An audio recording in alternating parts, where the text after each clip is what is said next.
ಶ್ರೀಕೃಷ್ಣ ಅವತಾರದ 7ನೆಯ ಭಾಗ. ಯುದ್ಧದ ಮಹತ್ವದ ತಿರುವುಗಳು. ಅರ್ಜುನ. ಈತ ಭಗವದ್ಗೀತೆಯ ಕರ್ತೃವಿನಿಂದ ಮೊಟ್ಟಮೊದಲು ನೇರವಾಗಿ ಭಗವದ್ಗೀತೆ ಕೇಳಿಸಿಕೊಂಡು ಮಹಾಪುರುಷ ಮುಂದೆ ನಿಂತು ವೈರಿಗಳನ್ನೆದುರಿಸಿ ಅನ್ಯಾಯವನ್ನು ಸದೆ ಬಡೆದ. ದುಷ್ಟರ ಸಂಹಾರ ಮಾಡಿದ ಮಾನವ ಕುಲ ಎಂದೆಂದಿಗೂ ಈತನಿಗೆ ಚಿರುಣಿಯಾಗಿರಬೇಕು. ಏಕೆಂದರೆ ಮನುಕುಲಕ್ಕೆ ಭಗವದ್ಗೀತೆ ಈತನ ಮೂಲಕವೇ ದೊರೆಯುವಂತಾಯಿತು. ಭೀಷ್ಮ ಅರ್ಜುನನ ಅಜ್ಜ. ಈತನ ಕುರಿತು ಅರ್ಜುನನಿಗೆ ತುಂಬ ಗೌರವವಿತ್ತು. ಆದ್ದರಿಂದ ಅರ್ಜುನ ಕೌರವರ ವಿರುದ್ಧ ಸರಿಯಾಗಿ ಯುದ್ಧ ಮಾಡದಂತಾದ ಕಾರಣ ಪಾಂಡವರು ಯುದ್ಧದಲ್ಲಿ ಪದೇ ಪದೇ ಹಿಮ್ಮೆಟ್ಟುವಂತಾಯಿತು. ಒಮ್ಮೆ ಕೃಷ್ಣನಿಗೆ ಅದೆಷ್ಟು ಕೋಪ ಬಂದಿತೆಂದರೆ ಅರ್ಜುನನಿಗೆ ತಾನು ನೀಡಿದ ವಚನವನ್ನು ಮರೆತು ರಥವನ್ನಿಳಿಸಿದ್ದು ಭೀಷ್ಮನನ್ನು ಕೊಲ್ಲಲು ಹೋದ. ಅರ್ಜುನ ಗಡಗಡ ನಡುಗಿ ಕೃಷ್ಣನಲ್ಲಿ ಕ್ಷಮೆಯಾಚಿಸಿದ್ದ. ಈ ಘಟನೆಯಿಂದ ಕೃಷ್ಣ ಅನ್ಯಾಯವನ್ನುಳಿಸಲು ತನ್ನ ಪ್ರತಿಜ್ಞೆಯನ್ನು ಮುರಿಯಲು ಸಿದ್ಧನೆಂಬುದು ತಿಳಿಯಬರುತ್ತದೆ. ಕೃಷ್ಣನ ಮೂಲ ಉದ್ದೇಶ ಅನ್ಯಾಯಗಳನ್ನು ನಿವಾರಿಸುವುದಾಗಿತ್ತು. ಪಾಂಡವರ ರಾಯಭಾರಿಯಾಗಿ ಹೋದಾಗ ನೀಡಿದ ಉಪದೇಶದಂತೆ ಆತನಿಗೆ ನಡೆದುಕೊಳ್ಳಬೇಕಾಗಿತ್ತು. ಭೀಷ್ಮ ಮತ್ತು ಕರ್ಣನಂತೆ ಯಾವ ಘಟನೆಯನ್ನೇ ಆಗಲಿ ಅನುಕೂಲ ಸಿಂಧು ಎನ್ನುವಂತೆ ಮಾಡಿಕೊಳ್ಳುವುದು ಕೃಷ್ಣನಿಗೆ ಬೇಕಾಗಿರಲಿಲ್ಲ. ಕೆಟ್ಟದ್ದು ಮತ್ತು ಒಳ್ಳೆಯದೆರಡರ ನಡುವೆ ನ್ಯಾಯದ ಗುರಿ ಮುಟ್ಟಲು ಯುದ್ಧದಲ್ಲಿ ಎಲ್ಲವೂ ಸರಿ ಎನ್ನುವಂತಹ ಧೋರಣೆ ತಾಳಬೇಕಾಗಿತ್ತು. ಆದರ್ಶವಾದಿ ಶ್ರೀರಾಮ ಕೂಡ ಹೀಗೆ ಮಾಡಿ ವಾಲಿಯನ್ನು ಕೊಂದಿದ್ದ. ಜಯದ್ರಥ. ಕೃಷ್ಣ ಯುದ್ಧ ಭೂಮಿಯಲ್ಲಿ ಹಾಗೂ ಹೊರಗೆ ಅರ್ಜುನಿಗೆ ಸಹಾಯ ಮಾಡುವುದನ್ನು ನಾವು ಕಾಣುತ್ತೇವೆ. ಅವುಗಳಲ್ಲಿ ಕೆಲವು ಮುಖ್ಯವಾದಗಳನ್ನು ಮಾತ್ರ ಇಲ್ಲಿ ವಿವರಿಸಲಾಗಿದೆ. ನರಕಾಸುರನ ಮಗ ಭಗದತ್ತ ಪ್ರಯೋಗಿಸಿದ್ದ ವೈಷ್ಣವಾಸ್ತ್ರವನ್ನು ಕೃಷ್ಣ ತಾನೇ ಸ್ವತಃ ಎದುರಿಸಿದ್ದ. ಅರ್ಜುನನಿಗೆ ಆ ಅಸ್ತ್ರವನ್ನು ಎದುರಿಸಲು ಪ್ರಯತ್ನಿಸಬಾರದಿತ್ತೆಂದು ಕೂಡ ಹೇಳಿದ್ದ. ವೈಷ್ಣವಾಸ್ತ್ರ ಜಯಂತಿಯ ಮಾಲೆಯಾಗಿ ಕೃಷ್ಣನ ಕೊರಳನ್ನು ಅಲಂಕರಿಸಿತು. ದ್ರೋಣ ಮತ್ತಿತರಿಂದ ತನ್ನ ಮಗ ಅಭಿಮನ್ಯು ಹತನಾದಾಗ ಅರ್ಜುನ ಕ್ರೋಧ ಹಾಗೂ ದುಃಖದಿಂದ ಕೃಷ್ಣನನ್ನು ಸಲಹೆ ಕೇಳಿದೆಯೇ ಮರುದಿನ ಸೂರ್ಯಾಸ್ತವಾಗುವುದರಲ್ಲಿ ಜಯದ್ರಥ ನಾನು ಕೊಲ್ಲುತ್ತೇನೆ, ಸಾಧ್ಯವಾಗದಿದ್ದರೆ ತಾನೇ ಪಾದಾರ್ಪಣೆ ಮಾಡುತ್ತೇನೆ ಎಂದು ಪ್ರತಿಜ್ಞೆ ಮಾಡಿದ್ದ. ಇಲ್ಲಿ ಕೂಡ ಅರ್ಜುನ ಜಯದ್ರಥನನ್ನು ಕೊಂದು ತನ್ನ ಪ್ರತಿಜ್ಞೆಯನ್ನು ಉಳಿಸಿಕೊಳ್ಳಲು ಕೃಷ್ಣ ಸಹಾಯ ಮಾಡಿದ್ದ. ಅರ್ಜುನನ ಪ್ರತಿಜ್ಞೆ ಕೇಳಿ ಜಯದ್ರಥ ಗಡಗಡನೆ ನಡುಗಿ ಹೋದ. ಆಗ ದ್ರೋಣ ಚಕ್ರಗರ್ಭ, ಚಕ್ರವ್ಯೂಹ, ಪದ್ಮವ್ಯೂಹ ಇತ್ಯಾದಿಗಳನ್ನು ಜಯದ್ರಥನ ಸುತ್ತ ರಚಿಸಿ ಅರ್ಜುನ ಜಯದ್ರಥನ ಹತ್ತಿರ ಬಾರದಂತೆ ನೋಡಿಕೊಂಡ. ತನ್ನ ಮಗನ ವೀರ ಮರಣದ ಸೇಡನ್ನು ತೀರಿಸಿಕೊಳ್ಳುವ ಭರವಸೆ ಅರ್ಜುನನಲ್ಲಿ ಕ್ಷೀಣಿಸುತ್ತಾ ನಡೆದಿತ್ತು. ಮುಂದೇನು ಮಾಡಬೇಕೆಂಬುದು ತೋಚದಂತಾಗಿತ್ತು. ಆದರೆ ಕೃಷ್ಣ ಅರ್ಜುನನ ಜೊತೆಗಿದ್ದನಲ್ಲ. ಕೃಷ್ಣ ಚಮತ್ಕಾರ ಮಾಡಿದ್ದನೋ ಮತ್ತಿನ್ನೇನು ಮಾಡಿದ್ದನೋ ತನ್ನ ಸುದರ್ಶನ ಚಕ್ರದಿಂದ ಸೂರ್ಯನನ್ನು ಮರೆಮಾಡಿಬಿಟ್ಟ. ಸೂರ್ಯಾಸ್ತವಾದಂತಾಗಿ ಯುದ್ಧ ಭೂಮಿಯಲ್ಲಿ ಕತ್ತಲಾವರಿಸಿತ್ತು. ಶತ್ರು ಪಳೆಯಲ್ಲಿ ಸಂತೋಷದ ಕೂಗು ಕೇಳಿಸಿತು. ಜಯದ್ರಥ ಕೂಡ ಯಾವ ರಕ್ಷಣೆಯಿಲ್ಲದೆ ಸಂತೋಷದಿಂದ ಹೊರಗೂಡಿ ಬಂದ. ಮೂರ್ಖ ಶತ್ರುಗಳಿಗೆ ಸೂರ್ಯಾಸ್ತ ನಿಜವಾದುದೋ ಅಥವಾ ನೆರಳಿನಿಂದ ಕತ್ತಲೆಯಾಗಿದೆಯೋ ಎಂಬುದು ಗೊತ್ತಾಗಲಿಲ್ಲ. ಕೃಷ್ಣ ತನ್ನ ಸುದರ್ಶನ ಚಕ್ರವನ್ನು ಹಿಂತೆಗೆಯುತ್ತಿದ್ದಂತೆ ಮತ್ತೆ ಸೂರ್ಯ ಕಾಣಿಸಿಕೊಂಡು ಯುದ್ಧ ಭೂಮಿಯಲ್ಲಿ ಬೆಳಕು ಚೆಲ್ಲಿದ್ದ. ಆಗ ಕೃಷ್ಣ ಕೂಗುತ್ತಿದ್ದಂತೆ ಒಂದು ಕ್ಷಣವೂ ತಡಮಾಡದ ಅರ್ಜುನ ಜಯದ್ರಥನತ್ತ ಬಾಣ ಪ್ರಯೋಗಿಸಿದ್ದ. ತಕ್ಷಣವೇ ಜಯದ್ರಥ ಮತ್ತು ಅವನ ಸುತ್ತಮುತ್ತಲಿನ ಸೈನಿಕರೆಲ್ಲ ಸಾವನ್ನಪ್ಪಿದ್ದರು. ಕೃಷ್ಣ ಅರ್ಜುನನನ್ನು ಉಳಿಸಿದ್ದ. ದ್ರೋಣಾಚಾರ್ಯ.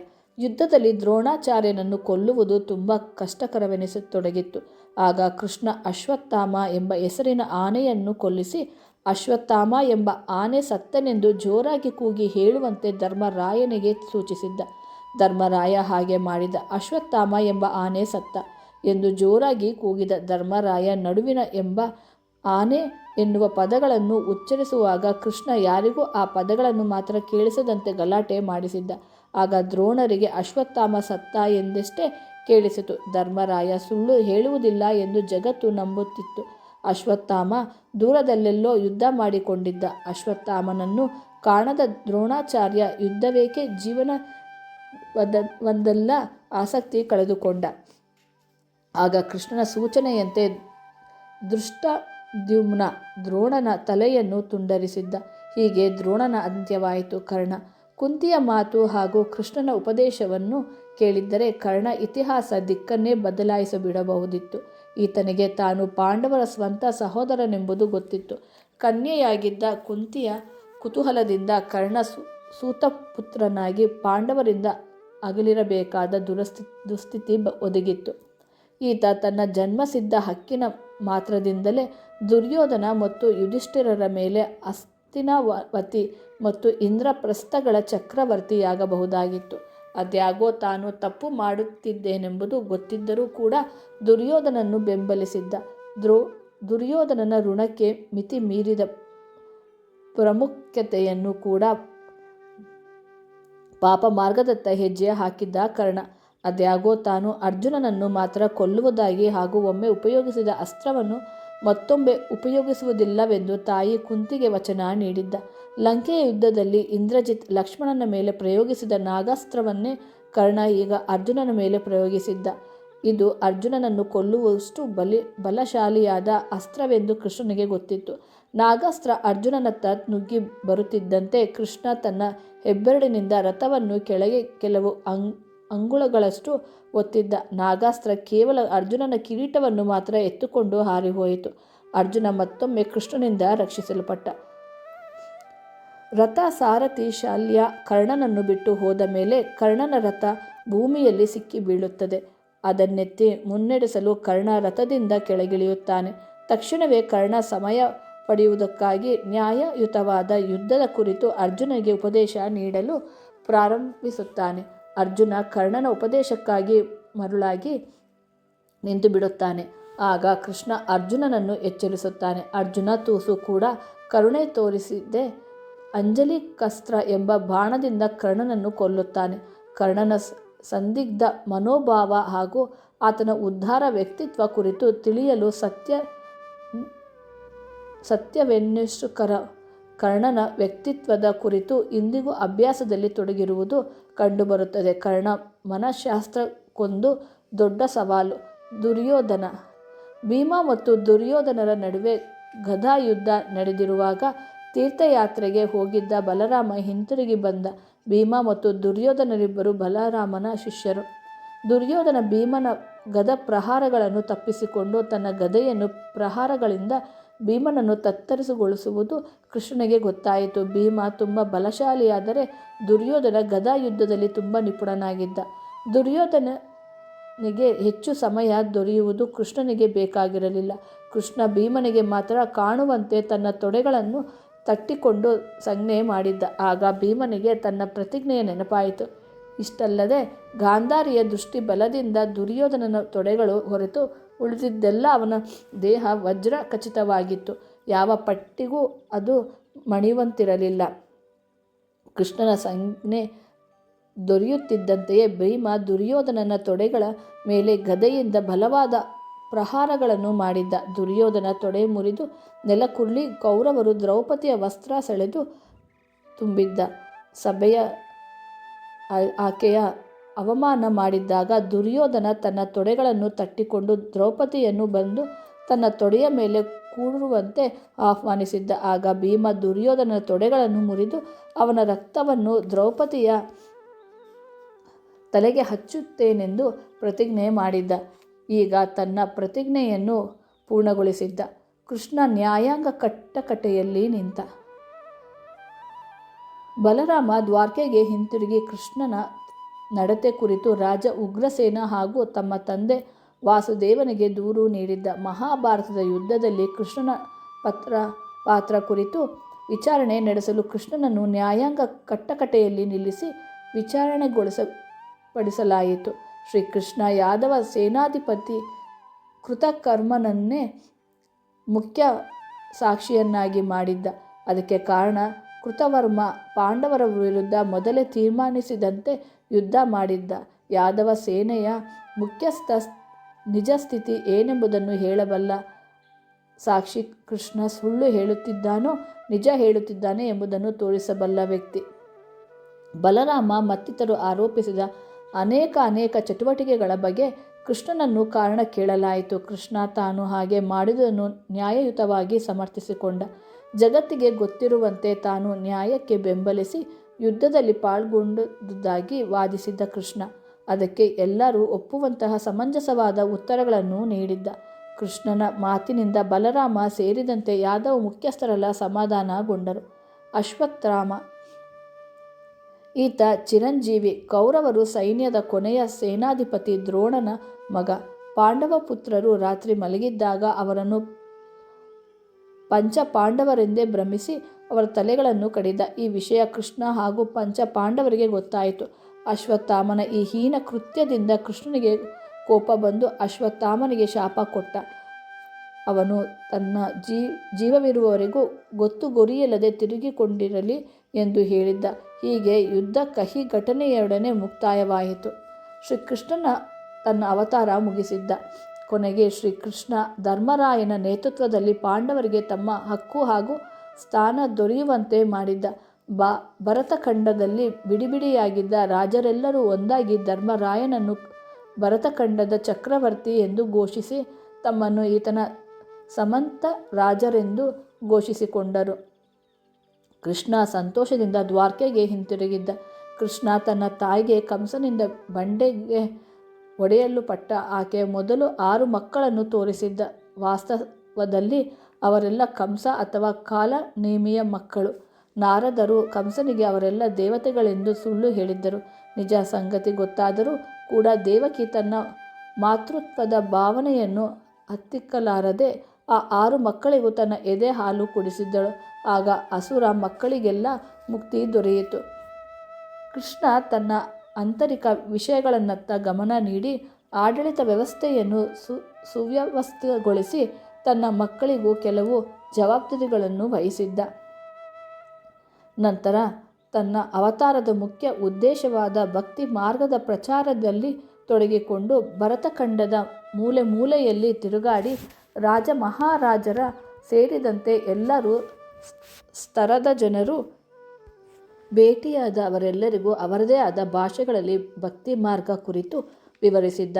ದೇಶ ವಿದೇಶದ ಜನರನ್ನು ದ್ವಾರಕೆಗೆ ಸ್ವಾಗತಿಸಿ ಸಭೆ ಹಾಗೂ ಚರ್ಚಾಕೂಟಗಳನ್ನು ಏರ್ಪಡಿಸಿದ್ದ. ಜ್ಞಾನಿಗಳು, ಮುನಿಗಳು ಹಾಗೂ ರಾಜಕೀಯ ತಜ್ಞರು ದ್ವಾರಕೆಗೆ ಬಂದು ಕೃಷ್ಣನೊಂದಿಗೆ ವಿವಿಧ ವಿಷಯಗಳನ್ನು ಕುರಿತು ಚರ್ಚಿಸಿದ್ದರು. ಕೃಷ್ಣ ಅವರೆಲ್ಲರ ಸಮಸ್ಯೆಗಳಿಗೆ ಪರಿಹಾರ ನೀಡಿದ್ದ, ಸಲಹೆಗಳನ್ನು ಕೊಟ್ಟ. ಭಾರತೀಯ ಸಂಸ್ಕೃತಿಯನ್ನು ತಮ್ಮ ಜೀವನದಲ್ಲಿ ಅಡಕ ಮಾಡಿಕೊಂಡು ರಾಜ್ಯದ ಪ್ರಜೆಗಳನ್ನು ಅನುಸರಿಸುವಂತೆ ಮಾಡಲು ಸೂಚಿಸಿದ್ದ. ಯಾರು ಏನೇ ನಿಯಮ ರಚಿಸಿದ್ದರೂ ದೈವ ತನ್ನದೇ ಆದ ನಿಯಮ ರಚಿಸುತ್ತಾನೆಂಬುದು ತುಂಬ ವಾಸ್ತವ. ಕೃಷ್ಣನನ್ನು ಭರತಖಂಡ ಸೇರಿದಂತೆ ಜಗತ್ತಿನ ಎಲ್ಲರೂ ತಮ್ಮ ಗುರು, ರಕ್ಷಕ, ಅವತಾರ ಎಂದು ಒಪ್ಪಿಕೊಂಡರು. ಆದರೆ ಸ್ವತಃ ಯಾದವರೇ ತಮ್ಮಲ್ಲಿ ಭಿನ್ನಾಭಿಪ್ರಾಯ ಹೊಂದಿದ್ದರು. ವಿಪರೀತ ಐಶ್ವರ್ಯ ಹಾಗೂ ಅಧಿಕಾರದಿಂದ ನಿಸರ್ಗ ನಿಯಮದ ವಿರುದ್ಧ ನಡೆದುಕೊಳ್ಳಲು ಪ್ರಾರಂಭಿಸಿದ್ದರು. ಕೃಷ್ಣ ಇತರರಲ್ಲಿ ಏನನ್ನೂ ಇಷ್ಟಪಟ್ಟಿದ್ದಿಲ್ಲವೋ ಅದನ್ನು ಯಾದವರಲ್ಲಿ ಕಾಣತೊಡಗಿದ್ದ. ಸುಖ ಲೋಲೋಪತೆಯಲ್ಲಿ ಮುಳುಗಿದ್ದ ಯಾದವರೇ ಸ್ವತಃ ಕೃಷ್ಣನನ್ನು ಕಡೆಗಣಿಸತೊಡಗಿದ್ದರು. ಒಂದು ದಿನ ಕಣ್ವ ಮಹರ್ಷಿ ಕೆಲವು ಮುನಿಗಳೊಂದಿಗೆ ಕೃಷ್ಣನನ್ನು ಭೇಟಿಯಾಗಲು ಬಂದರು. ಆಗ ಕೆಲವು ತಂಟೆಕೋರ ಯಾದವರು ವ್ಯಕ್ತಿಯೊಬ್ಬನಿಗೆ ಬಸುರಿ ಹೆಂಗಸಿನಂತೆ ವೇಷ ಹಾಕಿ ಇವನ ಹೆಸರು ಹೆರುವುದನ್ನು ಗಂಡು ಮಗುವೋ ಅಥವಾ ಹೆಣ್ಣು ಮಗುವೋ ಎಂದು ಋಷಿಗಳನ್ನು ಕೇಳಿದ್ದರು. ಆಗ ಋಷಿಗಳಿಗೆ ಕೋಪ ಬಂದು ಇವನು ಹೆರುವ ವಸ್ತುವೇ ಯಾದವರ ವಂಶವನ್ನು ನಿರ್ಮೂಲನ ಮಾಡುತ್ತಾನೆಂದು ಶಾಪವಿತ್ತರು. ಯಾದವ ತಂಟೆಕೋರರು ತಮ್ಮ ವ್ಯಕ್ತಿಯನ್ನು ಗರ್ಭಿಣಿಯಂತೆ ಕಾಣಲು ಉಪಯೋಗಿಸಿದ ಕಬ್ಬಿಣದ ತುಂಡನ್ನು ಪುಡಿ ಪುಡಿ ಮಾಡಿ ಸಮುದ್ರದಲ್ಲಿ ಎಸೆದು ಬಿಟ್ಟರು. ಆ ಕಬ್ಬಿಣದ ಪುಡಿ ಸಮುದ್ರದಲ್ಲಿ ಹರಡಿ ಹೋಗಿ ಸಮುದ್ರ ಕಳೆಯಾಗಿ ಬೆಳೆಯುತ್ತಾ ಎಲ್ಲೆಡೆ ವ್ಯಾಪಿಸಿತು. ಕೃಷ್ಣ ಋಷಿಮುನಿಗಳ ಶಾಪಕ್ಕೆ ತಲೆಬಾಗಿದ. ದಿನದಿಂದ ದಿನಕ್ಕೆ ತಂಟೆಕೋರರಿಗೆ ಬೆಳೆಯುತ್ತಿದ್ದ ಯಾದವರನ್ನು ಚಿಗುರಿನಿಂದಲೇ ಚಿವಿಟು ಹಾಕುವುದು ಸರಿ ಎಂಬುದು ಕೃಷ್ಣನಿಗೆ ಗೊತ್ತಿತ್ತು. ಇಲ್ಲದಿದ್ದರೆ ಅವರೆಲ್ಲ ಮುಂದೆ ಮತ್ತೆ ಅಸುರರಂತಾಗಬಹುದಿತ್ತು. ಪ್ರಭಾಸ ಎಂಬ ಸುಂದರ ಸಮುದ್ರ ತೀರದಲ್ಲಿ ಕೃಷ್ಣ ಭೋಜನಕೂಟವೊಂದನ್ನು ಏರ್ಪಡಿಸಿದ್ದ. ಎಲ್ಲ ಯಾದವರನ್ನು ಆಹ್ವಾನಿಸಿದ. ಅಷ್ಟರಲ್ಲಾಗಲೇ ಐಶ್ವರ್ಯ ಹಾಗೂ ಅಧಿಕಾರ ಮದದಿಂದ ಕುಬ್ಬಿ ಸುಖ ಲೋಪಪತೆಯಿಂದ ಜೀವನ ನಡೆಸಿಕೊಂಡಿದ್ದ ಯಾದವರೆಲ್ಲ ಕೃಷ್ಣನ ಭೋಜನಕೂಟಕ್ಕೆ ಸಂತೋಷದಿಂದ ಬಂದರು. ಕಂಠಮಟ್ಟ ಮದಿರೆಯನ್ನು ಸೇವಿಸಿದ್ದರು. ಸಹಜವಾಗಿ ಋಷಿಗಳ ಶಾಪ ಅವರೆಲ್ಲರ ಮೇಲೆ ಪ್ರಭಾವ ಬೀರತೊಡಗಿತ್ತು. ಕುಡಿದ ಮತ್ತಿನಲ್ಲಿ ಒಬ್ಬರನ್ನೊಬ್ಬರು ದೂಷಿಸಿಕೊಂಡರು, ಬಡಿದಾಡತೊಡಗಿದ್ದರು. ಪರಿಸ್ಥಿತಿ ತುಂಬ ಹದಗೆಟ್ಟು ಅಲ್ಲಿ ರಣರಂಗವೇ ನಿರ್ಮಾಣವಾಯಿತು. ಭೋಜನ ಕೂಟಕ್ಕೆ ಬಂದಿದ್ದರಿಂದ ಯಾದವರ್ಯಾರೂ ತಮ್ಮ ಅಸ್ತ್ರ ಆಯುಧಗಳನ್ನು ತಂದಿರಲಿಲ್ಲ. ಆದ್ದರಿಂದ ಸಮುದ್ರದ ಕಳೆಯನ್ನೇ ಆಯುಧವನ್ನಾಗಿ ಮಾಡಿಕೊಂಡು ಬಡಿದಾಡಿ ಹತ್ತಿದ್ದರು. ಎಲ್ಲರೂ ತಮ್ಮಲ್ಲಿ ತಾವೇ ಕಾದಾಡಿ ಹತರಾದರು. ಕೃಷ್ಣನ ಹಾಗೂ ರುಕ್ಮಿಣಿಯ ಪ್ರೀತಿಯ ಮಗ ಪ್ರದ್ಯುಮ್ನ ಕೂಡ ಉಳಿಯಲಿಲ್ಲ.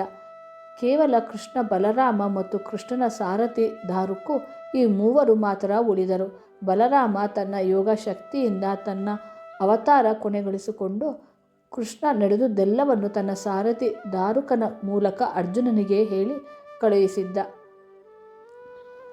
ಅಲ್ಲದೆ ತಾನು ತನ್ನ ಅವತಾರವನ್ನು ಸಮಾಪ್ತಿಗೊಳಿಸುವ ಸಮಯ ಬಂದಿರುವುದರಿಂದ ಉಳಿದ ಯಾದವರನ್ನೆಲ್ಲ ತನ್ನ ರಕ್ಷಣೆಯಲ್ಲಿರಿಸಿಕೊಳ್ಳಬೇಕೆಂದು ಅರ್ಜುನನಿಗೆ ಹೇಳಿ ಕಳುಹಿಸಿದ್ದ. ಕೃಷ್ಣ ತನ್ನ ಸಂದೇಶವನ್ನು ಜಗತ್ತಿನ ಎಲ್ಲೆಡೆಯಲ್ಲಿ ಹರಡಿ ಸಂತೋಷಗೊಂಡಿದ್ದ. ತನ್ನ ಕರ್ತವ್ಯವನ್ನು ಪೂರೈಸಿ ತನ್ನ ಅವತಾರದ ಉದ್ದೇಶ ಪೂರ್ಣಗೊಳಿಸಿದ್ದ. ಈತನಿಗೆ ಅಜರಾಮರನಾಗಿ ಬದುಕಿರುವುದು ಬೇಕಿರಲಿಲ್ಲ. ಕೃಷ್ಣ ನೀಡಿದ ತತ್ವೋಪದೇಶಗಳನ್ನು ಪಾಲಿಸುವುದು ನಮ್ಮೆಲ್ಲರ ಕರ್ತವ್ಯ. ಕೃಷ್ಣನಿಗೆ ತನ್ನ ಮೂಲ ಸ್ಥಾನಕ್ಕೆ ಹಿಂತಿರುಗಿ ಹೋಗಬೇಕಾಗಿತ್ತು. ಹತ್ತಿರದ ಅರಣ್ಯದಲ್ಲಿನ ಏಕಾಂತ ಹಾಗೂ ಶಾಂತಿಯಿಂದ ಪ್ರದೇಶಕ್ಕೆ ಬಂದ. ಅಲ್ಲಿದ್ದ ಆಲದ ಮರದ ಕೆಳಗೆ ಅಂತಿಮ ಯೋಗದ ಭಂಗಿಯಲ್ಲಿ ಕುಳಿತುಕೊಂಡು ಯೋಗ ಶಕ್ತಿಯಿಂದ ಬ್ರಹ್ಮ ರಂಧ್ರದ ಮೂಲಕ ಕೊನೆಯುಸಿರೆಳೆದ ಅವತಾರ ಮುಗಿಸಿದ್ದ. ನಂತರ ಬೇಟೆಯಾಡಲು ಅರಣ್ಯಕ್ಕೆ ಬಂದ ಬೇಟೆಗಾರನೊಬ್ಬ ದೂರದಿಂದ ಕೃಷ್ಣನನ್ನು ನೋಡಿದ್ದ. ಹೊಳೆಯುತ್ತಿರುವ ಈತನನ್ನು ಪ್ರಾಣಿ ಎಂದು ತಪ್ಪು ತಿಳಿದುಕೊಂಡು ಬಾಣವೊಂದನ್ನು ಬಿಟ್ಟ. ಯಾವ ಚಲನೆಯೂ ಕಾಣದಿದ್ದಾಗ ಹತ್ತಿರ ಬಂದು ಕೃಷ್ಣನನ್ನು ಗುರುತಿಸಿದ್ದ. ರಾಜ ಉಗ್ರಸೇನ ಮತ್ತು ಪೋಷಕರು ಬಲರಾಮ ಕೃಷ್ಣನ ಅಂತಿಮ ಸಂಸ್ಕಾರ ಹಾಗೂ ವಿಧಿಗಳನ್ನು ನೆರವೇರಿಸಿದ್ದರು. ನಿಮ್ಮಲ್ಲಿ ಉತ್ಸಾಹವನ್ನುಂಟು ಮಾಡಲು ಭಗವದ್ಗೀತೆಯ ಕೆಲವು ಶ್ಲೋಕಗಳನ್ನು ನೀಡಲಾಗಿದೆ. ಇದರ ಮೂಲ ಗ್ರಂಥ ಸಂಸ್ಕೃತ ಭಾಷೆಯಲ್ಲಿದೆ. ಭಗವದ್ಗೀತೆಯ ಪಠಣದಿಂದ ಕೃಷ್ಣನಲ್ಲಿ ಭಕ್ತಿ ಹೆಚ್ಚಿ ಜ್ಞಾನ ವೃದ್ಧಿಯಾಗುತ್ತದೆ. ಬದುಕನ್ನು ನ್ಯಾಯಯುತವಾದ ರೀತಿಯಲ್ಲಿ ಎದುರಿಸಲು ಉತ್ಸಾಹ ದೊರೆಯುತ್ತದೆ. ಜೀವನಕ್ಕೆ ಮಾರ್ಗದರ್ಶನ ದೊರೆಯುತ್ತದೆ. ಕೃಷ್ಣ ಪುರುಷೋತ್ತಮ ಮತ್ತು ಪರಮಾತ್ಮ.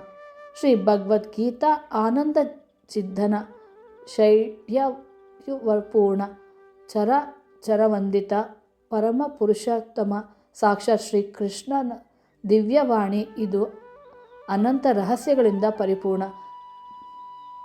ಪರಮದಯಮಯ ಭಗವಾನ್ ಶ್ರೀ ಕೃಷ್ಣನ ಕೃಪೆಯಿಂದಲೇ ಕೆಲವೇ ಅಂಶದಲ್ಲಿ ಇದರ ರಹಸ್ಯ ತಿಳುವಳಿಕೆಗೆ ಬರಬಲ್ಲದು. ಯಾರು ಪರಮ ಶ್ರದ್ಧೆ ಮತ್ತು ಪ್ರೇಮಮಯ ವಿಶುದ್ಧ ಭಕ್ತಿಯಿಂದ ತನ್ನ ಹೃದಯವನ್ನು ತುಂಬಿಕೊಂಡು ಭಗವದ್ಗೀತೆಯ ಮನನ ಮಾಡುತ್ತಾರೆಯೋ ಅವರೇ ಭಗವತ್ ಕೃಪೆಯ ಪ್ರತ್ಯಕ್ಷ ಅನುಭವ ಮಾಡಿಕೊಂಡು ಗೀತೆಯ ಸ್ವರೂಪವನ್ನು ಕೆಲವೇ ಅಂಶಗಳಲ್ಲಿ ಇಣುಕಿ ನೋಡಬಲ್ಲರು. ಆದುದರಿಂದ ತನ್ನ ಶ್ರೇಯಸ್ಸನ್ನು ಬಯಸುವ ನಾರಿಯರಿಗೆ ಭಕ್ತವರ ಅರ್ಜುನನನ್ನು ಆದರ್ಶವಾಗಿ ತಿಳಿದುಕೊಂಡು ತನ್ನಲ್ಲಿ ಅರ್ಜುನನಂತಹ ದೈವಿ ಗುಣಗಳನ್ನು ಗಳಿಸುತ್ತಾ ಶ್ರದ್ಧಾ ಭಕ್ತಿಪೂರ್ವಕ ಗೀತೆಯ ಶ್ರವಣ ಮನನ ಮತ್ತು ಅಧ್ಯಯನ ಮಾಡಿ ಭಗವಂತನ ಆಜ್ಞಾನುಸಾರ ಯಥಾಯೋಗ್ಯ ತತ್ಪರತೆಯಿಂದುಗೂಡಿ ಸಾಧನೆಯಲ್ಲಿ ತೊಡಗುವುದು ಉಚಿತ. ಶ್ರೀಕೃಷ್ಣ ಅವತಾರವು ಮುಗಿಯಿತು.